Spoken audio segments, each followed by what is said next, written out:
Hello friends, in this video I'd like to solve the following problem from the International Mathematical Olympiad 1972, problem number 5, which was actually proposed by Bulgaria. Let f and g be functions from the set of real numbers into itself, satisfying f of x plus y plus f of x minus y equals 2f of x g of y for any real numbers x and y. We wish to prove that if f is not constantly 0 and if f is bounded from below and above, then g of x is between -1 and 1 for all real numbers x. It's a nice problem, partially from mathematical analysis, partially from functional equations. Here are my hints. First, since our function f is bounded and f is not constantly 0, then this number capital M, which denotes the supremum of the absolute value of x, this number is finite and it's positive. It's not 0 because our function is not 0. And one of the defining properties of the supremum of our function, of any function, is that taking sufficient for any positive number epsilon, we can get as close as we wish to that supremum of our function. So for any positive number epsilon, as small as you wish, there is a real number x such that this supremum of our function minus the value of our function is less than epsilon.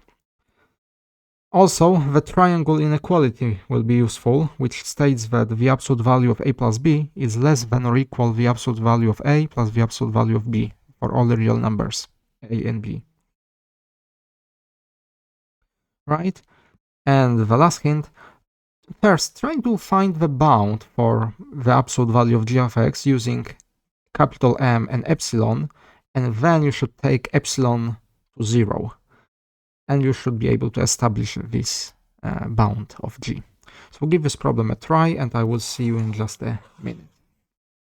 Right, so as I suggested, let's define, let M by definition be the supremum over all real numbers of the absolute value of x, of f of x. Since f is not constantly 0, we know that our supremum is greater than 0, and since f is bounded, this supremum is less than infinity. It's finite, in other words. All right. And now, what I will fix any epsilon greater than 0. Well, then there is a real number x such that, well, f of x, the supremum of our function minus f of x, is actually less than epsilon. Or, putting it the other way around, f of x is actually greater than m minus epsilon. All right.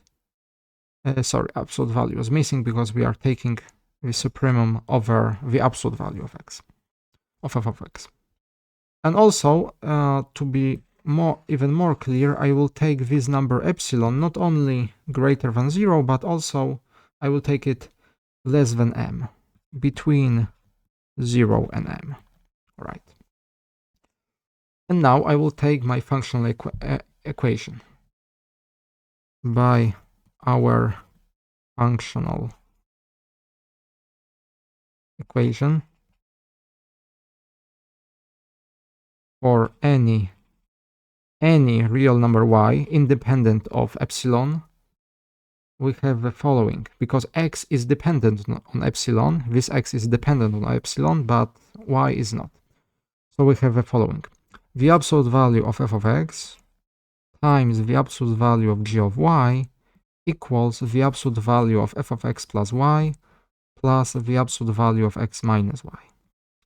And now I wish to do two things. Notice that g of y is obviously greater than or equal 0, the absolute value of g of y, So the left-hand side is actually greater than or equal 2 times m minus epsilon times the absolute value of g of y. Yes, using this inequality right here. All right. And what about the right-hand side? Well, I will use the triangle inequality, and the right-hand side can be approximated from above by the sum of two absolute values. So here I am using triangle inequality. And moreover, let's take a look. M, our number capital M, was defined to be the supremum of the absolute value of f of x. So both of our terms are less than or equal m. So it's m plus m, 2 times m. All right. So we have established that 2 times this is less than or equal 2 times m, which means, and remember also that our epsilon is between 0 and m, so this term right here is obviously greater than 0. Now we have the following. The consequence is the absolute value of g of y is less than or equal to m over 2m minus epsilon, which can be written in the following way. It's 1 over 1 minus epsilon over m. And remember that now it is independent of x. X was dependent on epsilon, but x is gone. So we have demonstrated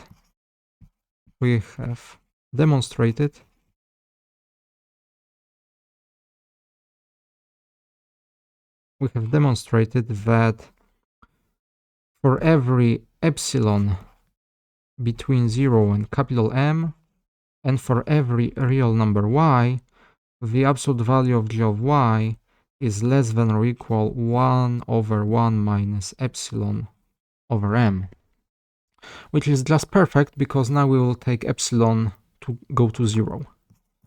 Taking epsilon going to 0 from the right hand side, of course, we will have that for every real number y, g of y, absolute value of g of y is less than or equal, well, just 1. And this is exactly what we wanted to demonstrate. And that closes our proof. Very nice proof. Very nice problem, I'd say.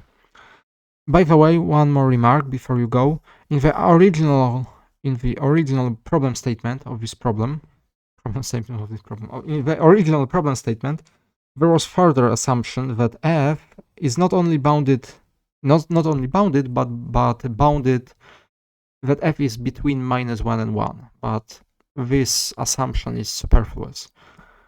It just suffices that f is bounded. That's it. And that closes our problem. So thank you very much for watching. I hope that you've learned something new this time, and I will see you next time. Goodbye.